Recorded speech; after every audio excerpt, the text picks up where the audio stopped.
Hey everybody, welcome to another video, and this one is another costs one. This is a 5 things about running costs on my Porsche Cayman 718 GTS 4 litre. Whew, that's still becoming a bit of a mouthful. This car has similar running costs, if I'm honest, to the previous 992 C2 that I owned. However, since I let go of that car, nearly 2 years ago now, the costs have changed. Now, this car, similar performance figures, you would expect probably similar costs, but the difference is that since things changed recently and the world moved on with different things happening, causing inflation and supply chain shortages, etc., prices of things have changed a little. And even though this car was a lower value to own when I bought it, it's not now. If you went and bought a new one, you're paying nearly similar to what I paid for my 992 when I bought it new. The costs have jumped up. So let's take a look at them. Let's look at all 5 like I've done before, so you can go back and do a comparison to what they were on my old 992 and what they are now on this, and see how much they've gone up. Because again, very similar performance, so I think these running costs are going to be very similar. Now, the first one is insurance. Now, insurance premiums have been going up for everybody. The people have been struggling because of inflation and things like that, and the insurance companies have been bumping the prices. Now, in previous years, my 992 was somewhere around £700 to £800 here in the UK. That was for the full year, comprehensive, on its own.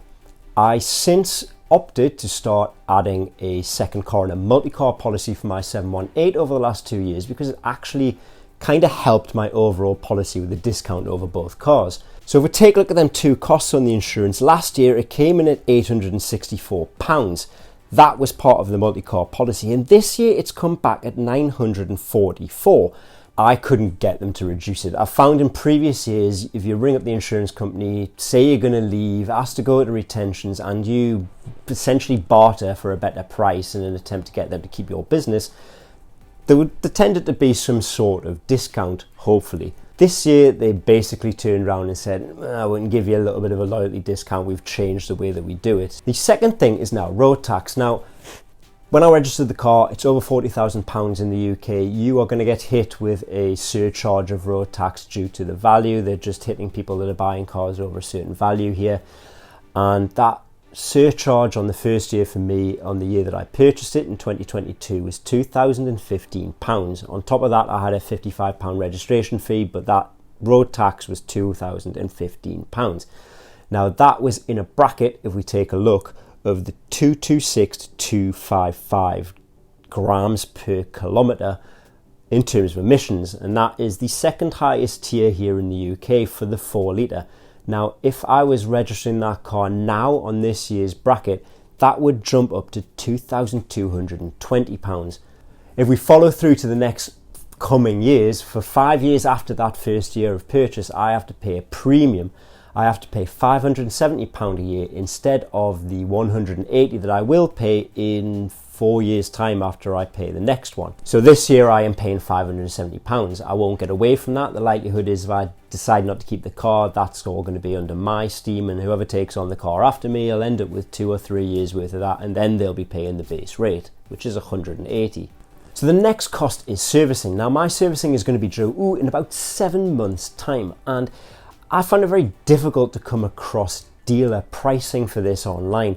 I have found one way of getting a hold of it, but it's not through my dealer, but fortunately it is the same group network, so I know that the prices are similar based on conversations I've had with my service department. What you could do is, if you're watching this video and you live somewhere other than where I do, maybe you can post your service and charges underneath here for anybody that's looking for this, because if they see this video, they might be interested in seeing what the costs are in the area that you're in.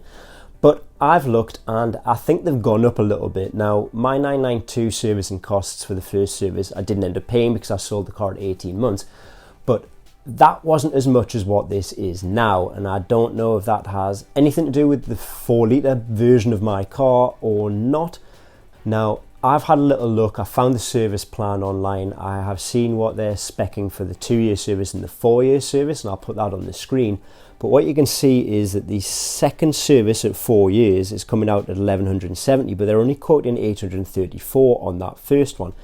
Now, for the service plan they've put online that's at £834, it doesn't stipulate everything that's there, but if you go on to the next bit down, it actually offers you the option to do a couple of other things, and one of them is brake fluid. So they have either been including that as an approximate quote, may need doing, may not need doing, or it's on there and they're going to do it, and that is everything that they're going to do, and that is the maximum price I'm going to get charged. So the fourth one is fuel costs. Now, I have sort of touched upon what the MPG was based on just the average calculator in my car. For coming back on these costs though, I definitely recorded what I was doing at the fuel station, and I've had the receipts and I have the litres and the miles.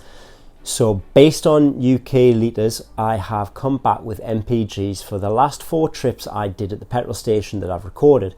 Now, non-surprisingly, the MPGs come back about the same, and if I put up the 4 trips MPGs there, you can see that the first 2 are 21 and the second 2 are 23. Now the cost on that first one was £1.36 a litre when I paid for that, and I was getting £65 worth of fuel for what I was topping up, which was 48 litres. I tend to run about the same fill up every time because I let it run down to that last 1 bar on the fuel before it hits red. So I'm mostly putting in the same amount every time I fill up.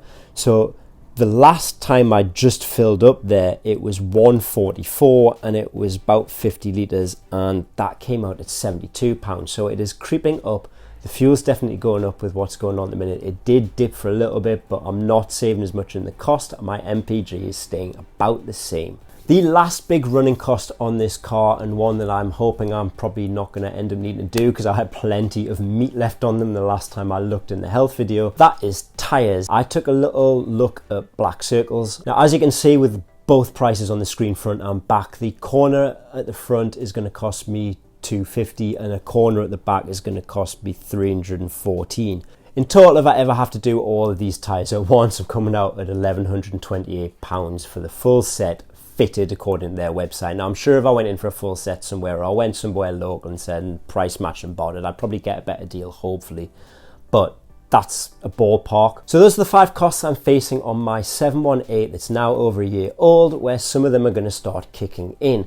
Now, if you've got this car and it's similar age and you've had different costs, feel free to put them in the comments. This is for everybody to see. It's not just my circumstances. I'm trying to share this with people. So if other people have got different costs in different areas, different parts of the world, if you want to share them in the comments so other people can see them, that would be great, because it's not easy to get a hold of some of this information unless you know somebody or you happen to be on a forum where people are willing to part with their information. So insurance, tyres, servicing, 3 things that probably would really help other people out. I've shared what I've found. When I actually come to do them, I'll definitely share what I've paid for them, because I'm not due all of them yet, but I have looked at those costs.